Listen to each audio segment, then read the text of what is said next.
ईद वेझो अची वई आहे। कराची शहर में रहंदड़ मुख़्तलिफ़ ज़िलनि शहरनि ऐं मुख़्तलिफ़ सूबनि जा जेके माण्हू आहिनि उहे ईद पंहिंजे अबाणनि सां मल्हाइण जे लाइ पंहिंजे ॻोठनि तरफ़ वञनि पिया, पर ट्रांसपोर्टनि ईद ते भाड़ा वधाए छॾिया आहिनि, जंहिंजे करे ख़ासि तौर ते मज़दूर तबिको जेको आहे उहो सख़्तु परेशान आहे। हिन वक़्तु असां कैंट स्टेशन ते बीठल आहियूं। हिते मुसाफ़िरनि जो बि वॾो तादादु आहे। अचो त हुन मुसाफ़िरनि सां ॻाल्हि ॿोल कयूं था त हीअ जेके ट्रांसपोर्टनि भाड़ा वधाया आहिनि इन ते सिंध हुकूमत कहिड़ी कार्रवाई कई आहे ऐं जेकॾहिं भाड़ा वधिया त हीअ कहिड़े नमूने ईद पंहिंजे प्यारनि सां मल्हाइण लाइ वेंदा। कश्मीर 2000 पहिरियों घणो आहे किरायो? पहिरियों 1000 रुपया। हिते कंहिंखे दांह ॾिनी अथव को ट्रांसपोर्ट खाते वारा को कुझु आहिनि सही? न केरु कोन्हे। घणो किरायो वठंदा तव्हां? 2000 रुपया 2000 रुपया। आम ॾींहं में कितना है किराया? पहले 1000 रुपयो 1200 रुपयो हाणे 2000 रुपया वठनि था। कहिड़ी कोच ते वञो था? ये मुरेशक वारी ते सदाबार ते। हिते को ट्रांसपोर्ट खाते वारा को इंतजामिया का हिते पहुती आहे तव्हांजूं शिकायतूं ॿुधण लाइ? हिते को बि न। असां वञूं था दरपनो अकेलो वञूं था, हाणे टिकट जा पैसा न, ग़रीब माण्हू पघार थोरी आहे, वॾे खे ख़र्चा ॾियूं या महांगाई जो दौर लॻो पियो आहे, वॾे खे पघार ॾियूं या पंहिंजो ख़र्चो रखूं, छा कयूं असां? सर हाणे अॻे वठंदा हुया 1000 रुपयो, हाणे डबल किरायो वठनि था, 3000 3500 रुपया वठनि था, हाणे भला डबल किरायो वठनि था। ईअं न थींदो आहे। ग़रीब माण्हू हाणे 3000 रुपया था काॾां वञूं? एडवांस बि नथा मिलनि, ग़रीब ऐं काॾे वञूं? ईद जा कपिड़ा न वरिता, काॾे वञूं? छा कयूं असां? हाणे ख़ाली हिकु माण्हू सां बि नथी अचे, गाॾी होॾो ख़ाली अचे थी, हिकु माण्हू बि न आई। आना ॾियाना डीज़ल घणो ख़र्च आहे या तव्हां पुछियो? सरकार जेको मुक़ररु कयो आहे, सरकार कुझु बि मुक़ररु न कयो आहे। सरकार हिकु साइड जो असांखे किरायो तव्हां भरे ॾियो, डीज़ल भराए ॾियो, असां न आई। डीज़ल तव्हां भराए ॾियो असांखे हिकु साइड जो, हिकु साइड गाॾी ख़ाली अचे थी। कंहिंजे करे गाॾी घुरायूं था भला? पंहिंजे लाइ?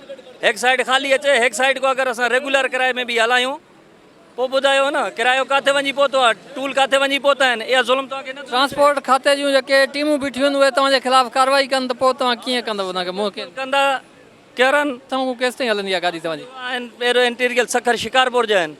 आमदीअनि में 1000 1200 यू टांग गाॾी जो किरायो डेवो वारो घणो वठनि था इन ताईं सखर ताईं? ईअं तव्हां ख़बर आहे? सखर ताईं घणो किरायो वठनि था? 1750 रुपया। असां उहा यू टांग गाॾी में उन ॾींहंनि में घणो किरायो वठूं था? 800 1000 1100 रुपया। अगरि असां हिन ॾींहंनि में 1500 किरायो कयो आहे त हुन में डो न आहे, गाॾियूं होॾो ख़ाली अचनि था असांजा। इहा ॻाल्हि तव्हां बि पंहिंजे दिलि ते हथु रखी कयो। 4-5 सॼो साल कमायो था, हीअ मुसाफ़िर वीचारा कहिड़ो कमायूं था? तव्हां कमाई तव्हां 15 ॾींहं गाॾियां रखो। मैं जा रहा हूँ खानपुर कटोरे। कितना है किराया? किराया बहुत है, बहुत महंगाई है, कसम से बहुत जलील हो रहे हैं। अब टिकटें ही नहीं मिल रही। पहली बात टिकटें ही नहीं मिल रही। 2 घंटे हो गए मैं जलील हो रहा हूँ, खानपुर की टिकट नहीं मिली मेरे को। 4-4 हज़ार रुपया किराया मांग रहे हैं, 5-5 हज़ार किराया मांग रहे हैं, और इतना हमें कमा के नहीं आया जितना ये मांग रहे हैं। हम तो जलील हो रहे हैं कसम से। 2 घंटे हो गए मेरे को। शिकायत के लिए कोई इंतजामिया वगैरह है मौजूद यहाँ पर? कोई ट्रांसपोर्ट डिपार्टमेंट वाले या कोई डीसी की कोई ऑफिसर्स या कोई है यहाँ पर?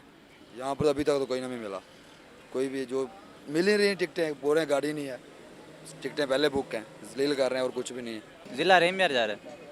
कितना है किराया रहीमियार का? ये 4000 मांग रहे हैं एक बस का। आम दिनों में 1500 1600 1800 आम दिनों में ये आ रहा है। बाकी अभी ईद के दिन है इसलिए वो ज़्यादा मांग रहे हैं। ट्रेन में भी टिकट नहीं मिल रही है? ट्रेन की भी बुकिंग नहीं है, खाली टिकट दे रहे हैं। रश बहुत है, पाँव रखने की भी जगह नहीं मिल रही, तो बंदा उधर भी कहाँ बैठ के जाए। सवारी सफ़ा घटि आहे। कैंट पहिरियों दॿंदी हुई, हाणे ॾिसो था माण्हू खे हिकिड़ो ॿ बीठा आहिनि। महांगाई दौर आहे, माण्हू वटि पैसो आहे न, हर को माण्हू पैसा घरनि ॾे मोकिले छॾे थो। ईद हिते ई करनि था, बाक़ी मज़दूर तबिको कोई नथो वञे। हिते जेके मुसाफ़िर बीठा आहिनि उहे दाऊं कनि था त किराया जेके आहिनि उहे ॿीण ते उगाड़ी थिए पई, वधीक वठनि पिया ट्रांसपोर्टर। छा सबबु आहे इन जे करे भाड़ा ईद वेझो अचे थी ऐं किराया वधी वञनि था?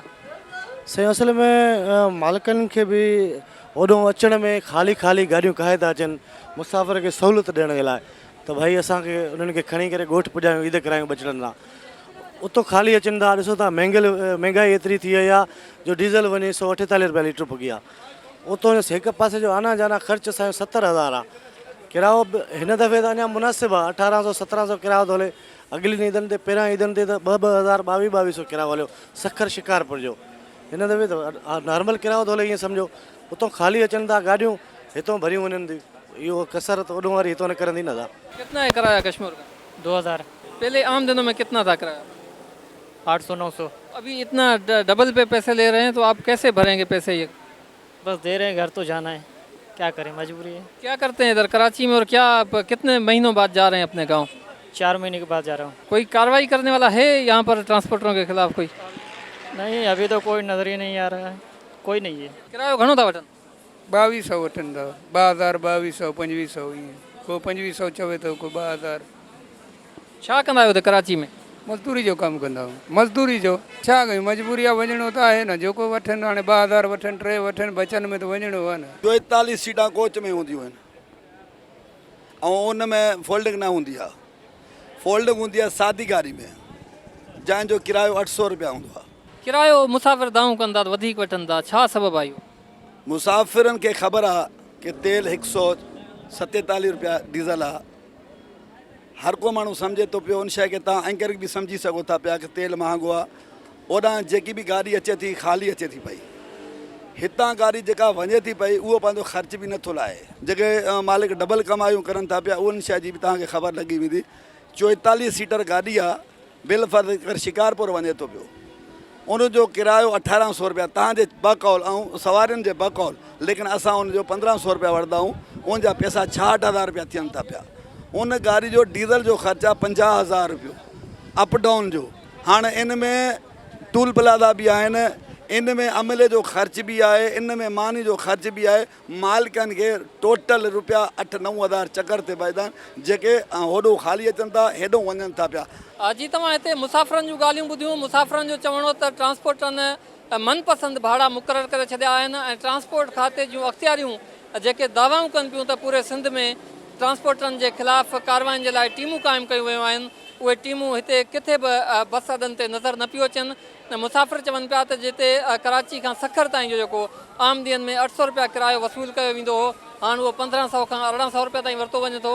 ऐं इन सां गॾोगॾु सादिकाबाद, दादू, बदीन, सजावल, ख़ैरपुर, कश्मीर समेत सिंध जे मुख़्तलिफ़ ज़िलनि तां वेंदड़ जेके ट्रांसपोर्ट आहे उन्हनि मनपसंदि भाड़ा मुक़ररु करे छॾिया आहिनि। मुसाफ़िरनि इहो मुतालबो कयो आहे सिंध हुकूमत खां त भाड़नि ते कंट्रोल करायो वञे, जीअं ईद पंहिंजे प्यारनि सां मल्हाए सघूं। कैमरामैन यासीन सुमरो सां गॾु शाहिद मीराणी, टाइम न्यूज़, कराची।